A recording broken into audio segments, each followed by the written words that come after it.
रावण, जिसका नाम सुनते ही हमारे जहन में बुराई का प्रतीक आता है। हर साल दशहरे पर जिसे हम आग के हवाले कर देते हैं। लेकिन रावण सिर्फ बुरा नहीं था, वो अपने समय का सबसे विलक्षण व्यक्ति था। रावण त्रिकालदर्शी था, तीनों लोकों का ज्ञान रखने वाला। वो एक अद्वितीय विद्वान था, जिसने वेद और उपनिषदों की गहराई को समझा।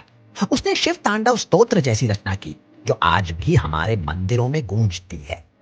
वो एक अपराजेय योद्धा था, जिसने स्वर्ग और पाताल तक को चुनौती दी। देवताओं तक ने उसकी वीरता को स्वीकार किया।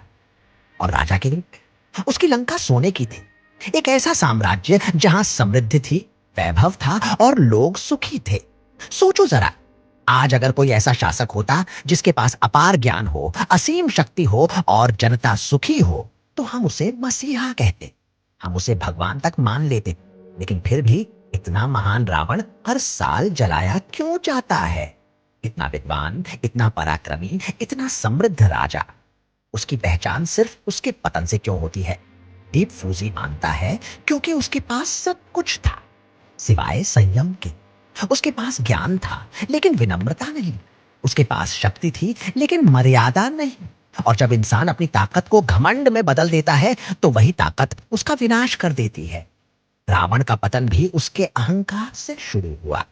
उसने सोचा, मैं सबका मालिक हूं। उसने सोचा, मेरे सामने कोई टिक नहीं सकता। और इसी सोच ने उसे वो गलती करवाई जिसने उसकी सारी महानता पर मिट्टी डाल दी।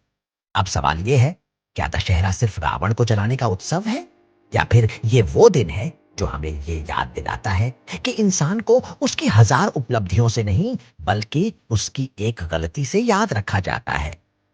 राम को आज भी भगवान कहा जाता है क्योंकि उन्होंने आखिरी सांस तक मर्यादा निभाई।